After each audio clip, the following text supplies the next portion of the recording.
Hey guys, here we are for another video on the BMW E90. I bought this car last year, and when I bought it, of course, the guy said, "Yeah, don't worry, we're gonna change all the fluids, yeah, complete checkup, whatever."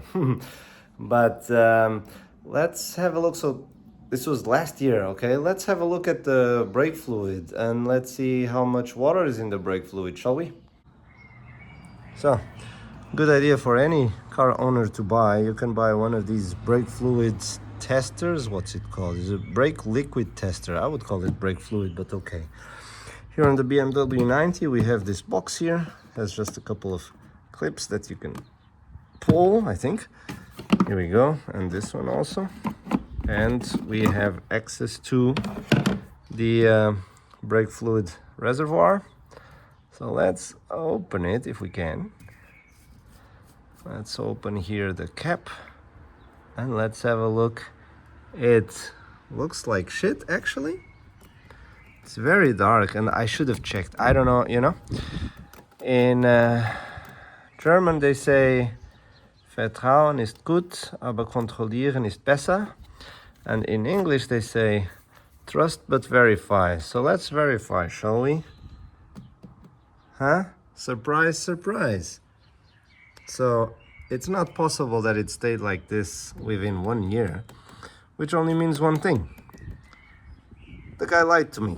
So in this video, we're gonna do a brake fluid change on the BMW 90, which hopefully is exactly the same as on the Yaris. So I'm gonna start by, so here's the ABS unit. Which, yeah, it's an ABS unit.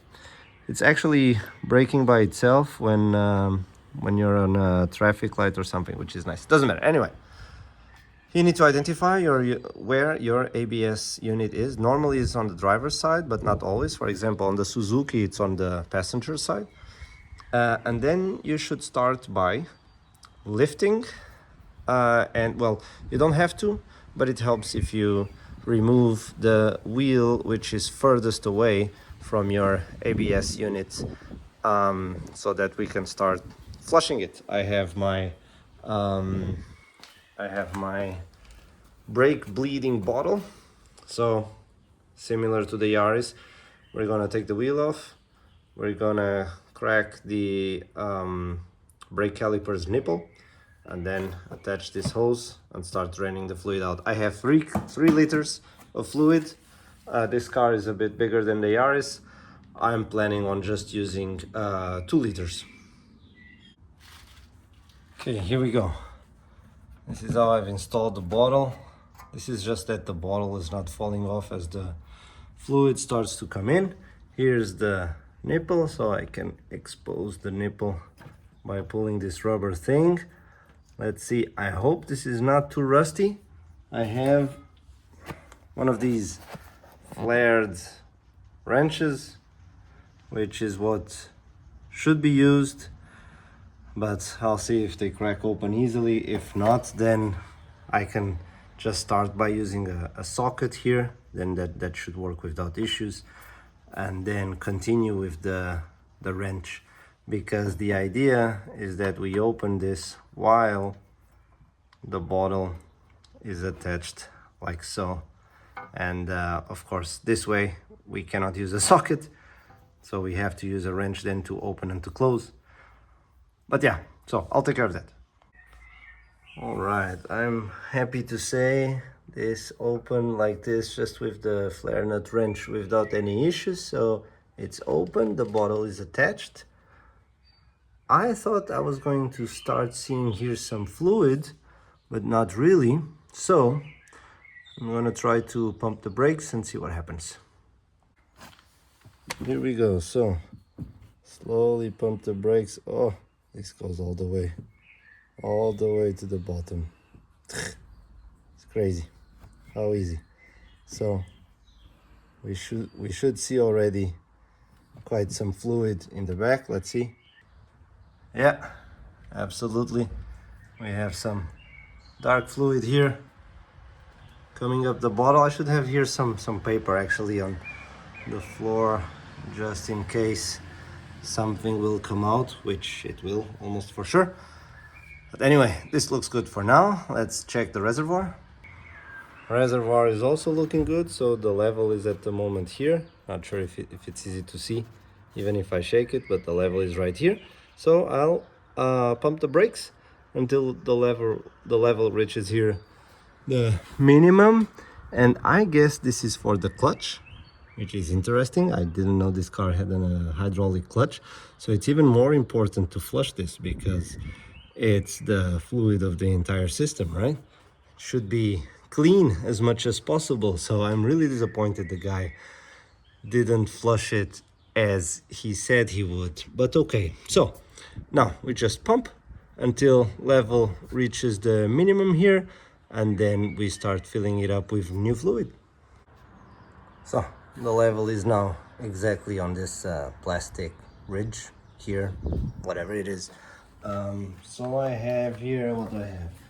I have a bottle of brand new ATEs, which is a Continental brand, which is basically what BMW uses also for OEM stuff, so it's top quality German engineering. And I'm gonna get a funnel, but instead of well, actually the funnel cannot drop completely inside because there's the filter there.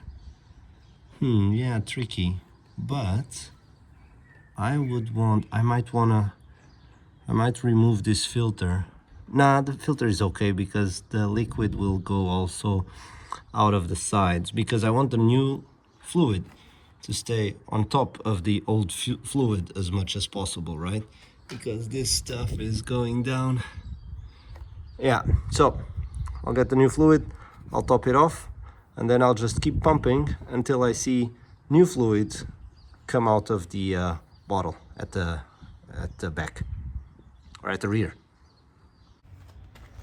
Very well, I took 1 liter of this fluid already. I think we can see here kind of a degradé of older to newer, kind of, not sure, doesn't matter.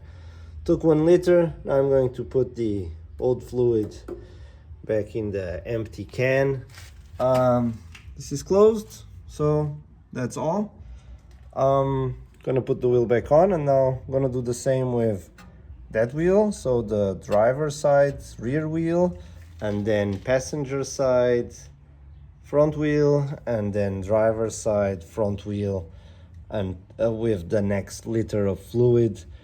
And we will have replaced 2 liters of the brake fluid in the car. I have the feeling that should be enough. Honestly, it's kind of hard to tell when the fluid really changes when we are not looking at it, but 2 liters should be enough. Here we are already at the passenger front side of the car, and we see already after just a few pumps, maybe 100 milliliters, and we have already perfectly clear brake fluid. I'm just gonna pump it a couple more times. We have here still brand new brake pads, rotors, that if you want to see how to replace all this, I can put here a link to that video as well. It's good fun. And I also have it, these are TRW, BMW Germany TRW. I also want to replace all the control arms here, tie rods. I have a bit of a clunk, even if I think the clunk is in the rear. So eventually all this has to go. New suspension I want to have, new sway bar links, control arms, tie rods. I'm gonna renew this entire area in the future at some point. Actually, the front of the car looks really clean and nice. It's the back of the car that worries me. But I will also at some point before the winter show how to protect against corrosion. So subscribe, man. Don't forget to subscribe if you want to check all this stuff.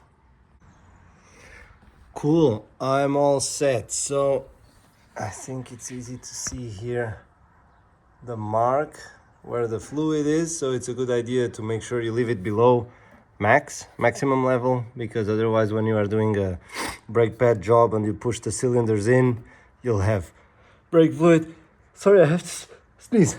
You'll have brake fluid basically squirting out of your reservoir. So now it's time to close this. You close it still with the bottle attached, obviously, if I can do it. Yes, it's closed. This was quite tight actually. Anyway, yeah, I'll need both hands now for this, because what I do is I'll take out the bottle so that the brake fluid drops into the bottle and not too much on the floor. But yeah, we're done. Then make sure you push the pedals and that the pedals feel rock solid, that you're not leaking fluid anywhere. That's quite important, I would say.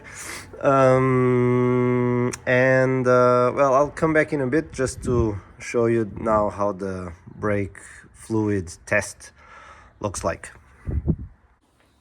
Here we go, moment of truth, even if, obviously, there's no question. It's absolutely perfect brake fluid now. So, job well done. Hope you enjoyed this video. I'll see you on the next one, okay? Don't forget to like and subscribe. See you, take care.